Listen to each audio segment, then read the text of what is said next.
नमस्ते दोस्तों। एक बार एक कपल को साथ रहते हुए 7 से 8 साल हो चुके थे और पति जब भी काम से घर आता था तो पति हमेशा उससे चाय पानी के लिए पूछती थी और उसको खाना बना के देती थी। ऐसे बीते बीते काफ़ी टाइम हो गया तो एक संडे को एक दिन पत्नी ने अपने पति से कहा कि क्या हम कहीं आज घूमने बाहर चले। तो पति ने लैपटॉप खोलते हुए उसकी तरफ देखते हुए बोला कि नहीं, आज नहीं, किसी और दिन चलेंगे। ऐसे करते करते बहुत सारे संडे बीत गए लेकिन वो संडे नहीं आया कि जिस दिन वो बाहर घूमने जा सके। तो एक दिन पति जो था रात को लेट घर आया तो उसकी पत्नी उसका इंतज़ार कर रही थी। तो उन्होंने उससे पूछा, क्या तुम अभी तक सोई नहीं? पति ने कुछ जवाब नहीं दिया, वो बस मुस्कुरा दी। और उसने उससे पूछा कि क्या मैं आपसे एक बात पूछूं? तो पति ने कहा, हाँ पूछिए। तो पत्नी ने कहा कि अगर मैं एक दिन के लिए आपकी ज़िंदगी से गायब हो जाऊं तो ऐसी कौन सी चीज़ है मेरी जो आपको याद आएगी? तो पति ने मुस्कुराकर कहा कि ये भी कोई सवाल होता है पूछने के लिए।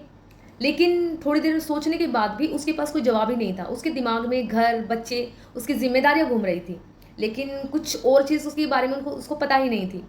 तो पत्नी ने कुछ नहीं कहा, बस वो हल्के से मुस्कुरा दी और उसने कहा कि कोई बात नहीं, मुझे जवाब मिल गया है।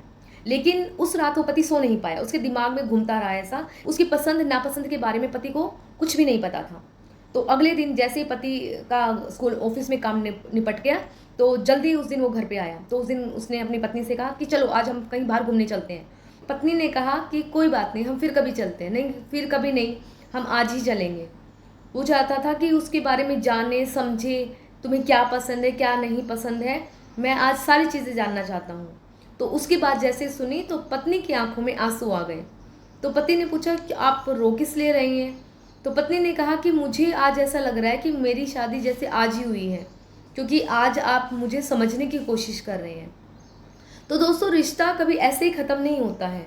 रिश्ता हमारा जब ख़त्म होता है जब हम एक दूसरे को जानने की कोशिश नहीं करते। हम साथ तो ज़रूर रहते हैं लेकिन हमें एक दूसरे के बारे में पता ही नहीं रहता है। तो एक दूसरे को जानना बहुत ज़रूरी होता है, साथ रहना जानना नहीं होता है। तो कितना भी काम, कैसा भी काम हो, कोशिश कीजिए अपने सारे कामों को निपटा के एक दूसरे के लिए हम अपना टाइम निकालें, क्योंकि ये टाइम अगर बीत जाएगा तो दोबारा नहीं आएगा। जिम्मेदारियाँ कभी ख़त्म नहीं होती हैं। नमस्ते।